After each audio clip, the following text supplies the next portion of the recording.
Sean Combs led and participated in a racketeering conspiracy that used the business empire he controlled to carry out criminal activity, including sex trafficking, forced labor, kidnapping, arson, bribery, and the obstruction of justice. Let me say a little bit more about the charges. The indictment alleges that Combs abused and exploited women and other people for years, and in a variety of ways. As alleged, Combs used force, threats of force, and coercion to cause victims to engage in extended sexual performances with male commercial sex workers, some of whom he transported or caused to be transported over state lines. Combs allegedly planned and controlled the sex performances, which he called freak-offs, and he often electronically recorded them. The freak-offs sometimes lasted days at a time, involved multiple commercial sex workers, and often involved a variety of narcotics, such as ketamine, ecstasy, and GHB, which Combs distributed to the victims to keep them obedient and compliant. As alleged, when Combs didn't get his way, he was violent, and he subjected victims to physical, emotional, and verbal abuse so that they would participate in the freak-offs, and that Combs hit, kicked, threw objects at, and dragged victims, at times by their hair. On one occasion in March of 2016, that conduct was captured on video and later reported in the media. Specifically, Combs kicked, dragged, and threw a vase at a victim in a Los Angeles hotel when the victim was attempting to flee. As alleged, these assaults often resulted in injuries to the victims, which took days or weeks to heal. In addition to the violence, the indictment alleges that Combs threatened and coerced victims to get them to participate in the freak-offs. He used the embarrassing and sensitive recordings he made of the freak-offs as collateral against the victims. And the indictment alleges that he maintained control over the victims in several ways, including by giving them drugs, by giving and threatening to take away financial support or housing, by promising them career opportunities, by monitoring their whereabouts, and even by dictating their physical appearance. Because of all of this, the indictment alleges that the victims did not believe they could refuse Combs without risking their security or facing more abuse. The indictment also alleges other acts of violence undertaken by Combs and others, including violence against witnesses to his abuse, kidnapping, and arson. The indictment alleges that on more than one occasion, Combs carried or brandished firearms to intimidate and threaten victims and witnesses. Now, Combs did not do this all on his own. As I mentioned, Combs has been charged with RICO conspiracy. He used his business and employees of that business and other close associates to get his way. Those individuals allegedly included high-ranking supervisors in the business, personal assistants, security staff, and household staff. The indictment alleges that those individuals facilitated the freak-offs. They booked the hotel rooms and stocked them with the supplies, including drugs, baby oil, personal lubricant, extra linens, and lighting. When the hotel rooms got damaged, they helped clean it up. They arranged for victims and commercial sex workers to travel for the freak-offs, and they delivered large quantities of cash to Combs to pay for the commercial sex workers. The indictment also alleges that they helped Combs cover up his crimes. During the March 2016 incident at the LA hotel that I mentioned earlier, a member of the hotel security staff intervened, and Combs attempted to bribe the staff member with a stack of cash to make sure that what happened was kept quiet. And as the indictment alleges, in late 2023, after public allegations were made about Combs' crimes, he and others pressured witnesses and victims to stay silent, including by making phone calls to witnesses and victims and giving them a false narrative of what they had experienced. And as alleged, Combs used others to help conceal his abuse by monitoring and preventing victims from leaving a location in order to hide their injuries, or by locating and contacting a victim who had attempted to flee. As part of this investigation, in March of this year, special agents from HSI executed search warrants at Combs' residences in Miami and Los Angeles. They also executed a warrant for Combs's electronic devices. During those searches, agents seized evidence of the crimes charged in this indictment. They seized firearms and ammunition, including 3 defaced AR-15s and a large capacity drum magazine. They also seized evidence of the freak-offs, electronic devices that contain images and videos of the freak-offs with multiple victims.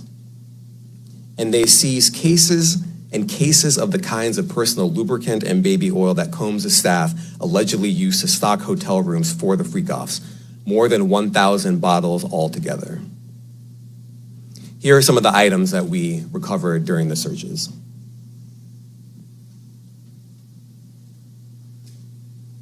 As you can see here, this is a drum magazine, large capacity, and it contains, I believe, 59 rounds. I mentioned as well, we recovered 3 AR-15s. This is a close-up shot of one of the AR-15s, and you can see right here, the serial number has been thoroughly defaced. Another picture of more ammunition and parts of 2 AR-15s right there. Now, I want to be clear about 2 things. First, this office is determined to investigate and prosecute anyone who engages in sex trafficking, no matter how powerful or wealthy or famous you may be. No one should doubt our commitment on that. A year ago, Sean Combs stood in Times Square and was handed a key to New York City. Today, he's been indicted and will face justice in the Southern District of New York. Second, we are not done. This investigation is ongoing, and I encourage anyone with information about this case to come forward and to do it quickly. Anyone with information can call 1-877-4HSI-TIP.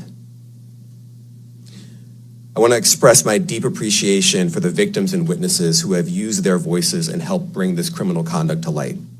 We would not be here without them.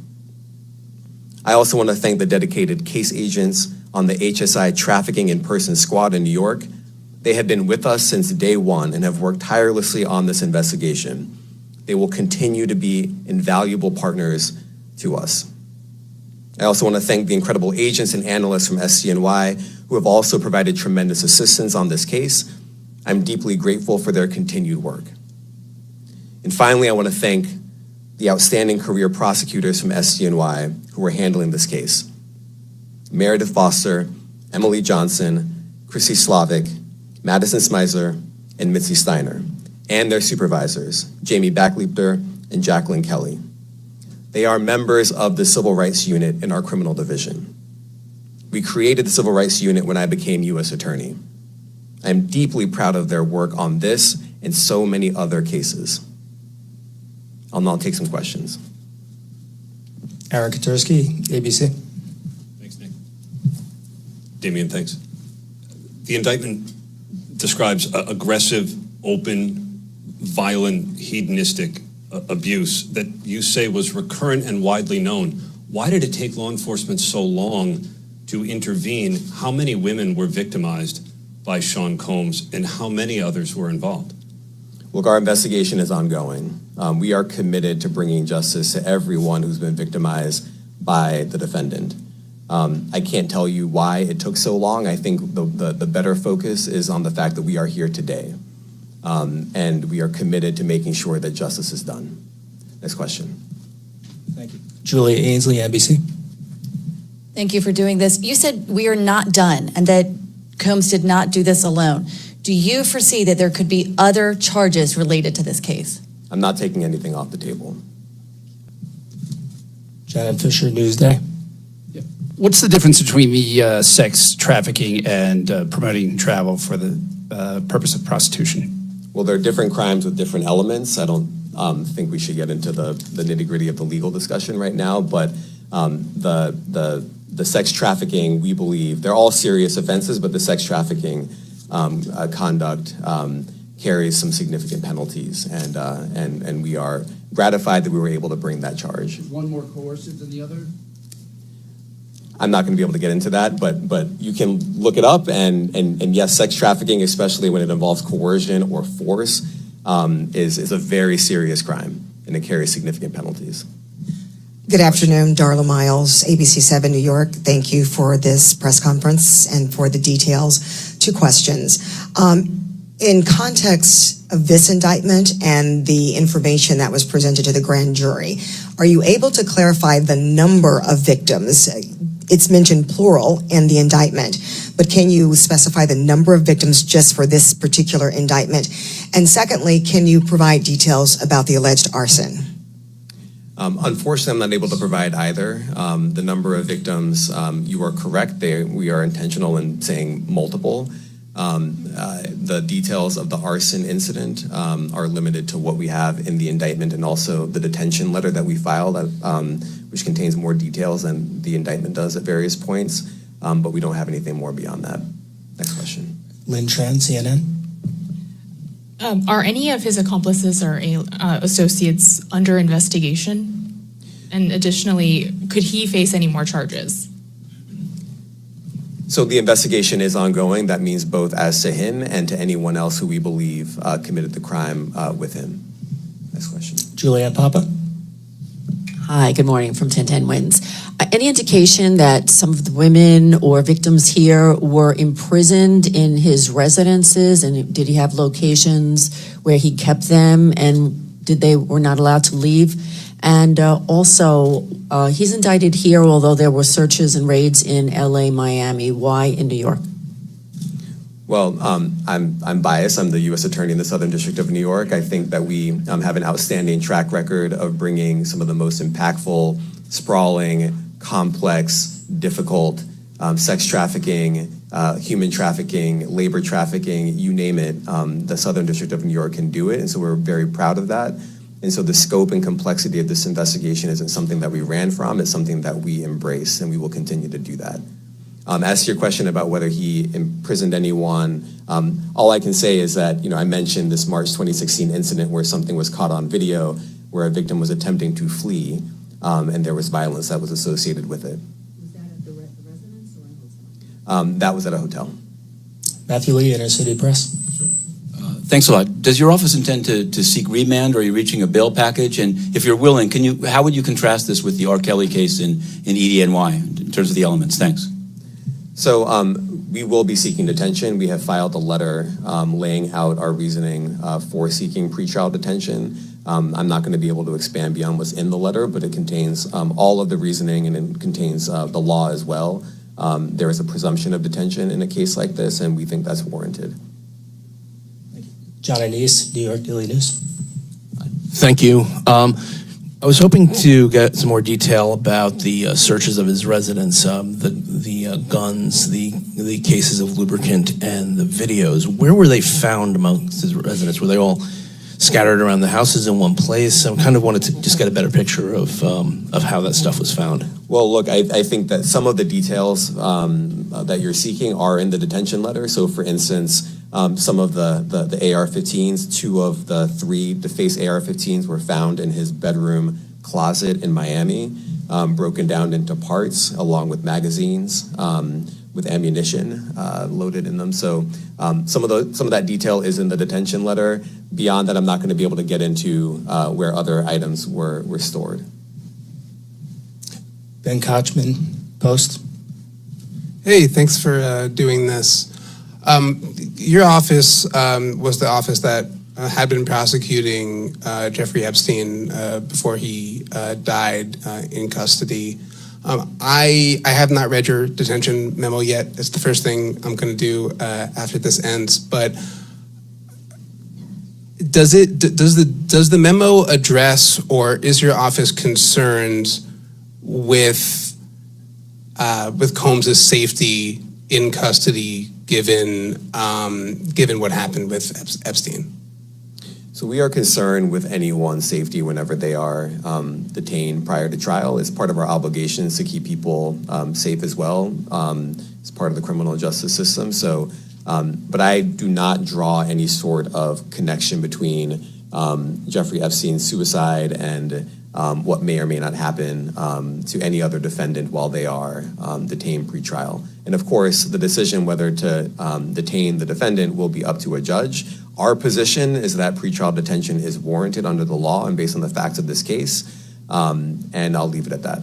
Are some of the prosecutors on this case some of the same prosecutors that had been handling that or that worked on the Maxwell case? So I'm not going to get into the staffing. I will say that this team, this group of AUSAs, this incredible group has been working on this case around the clock, and they've had their hands full. Next question. Gus Rosendale, NBC News. Good morning, sir. Combs' attorney said that his client has been cooperative with investigators. He said that this morning. I was wondering if you would have a reaction to that. Let me just say this. I think that generally with increasing frequency, the word cooperative or cooperating has taken on tremendous elasticity, and it no longer really bears any relation to what the word means when we use it in a very specific context. So responding to lawful process and the like does not qualify as cooperation when we use that term here. Mike Sisak, AP. Thanks. To that end, was there any discussion of Mr. Combs surrendering? I understand he was taken into custody at a hotel in Manhattan last night, and maybe that wasn't the plan. Can you elaborate on how that came about and why that was? I'm not going to be able to get into any sort of operational details as to how he was taken into custody and when. He is in custody right now. He will be appearing in court later today. Was there any discussion of him surrendering, given they claim he's cooperating? I'm not going to be able to get into law enforcement tactics or operations. You make a big deal of the guns, but how come they're not charged outright or with obliterating Syrians? That's automatic. Well, I can't get into the charging decision. It is very meaningful to us that weapons were possessed, as we allege in the indictment. Part of the reason why this conduct was so pervasive and harmful was because victims and others didn't necessarily feel comfortable denying him his wishes, as we allege, because of the presence of firearms. I should leave it there. Thanks. Last question, Jacob Shamison. Jacob Shamsian, Business Insider. Thank you.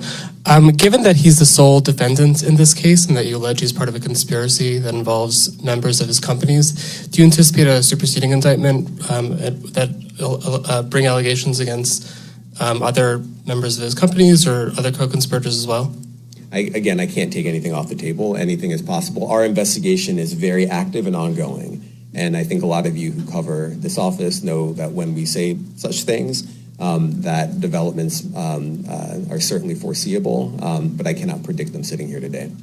All right, thank you, everyone. Thank you. What part of his business empire is exposed before Richard? Thank you, everyone. Thank you.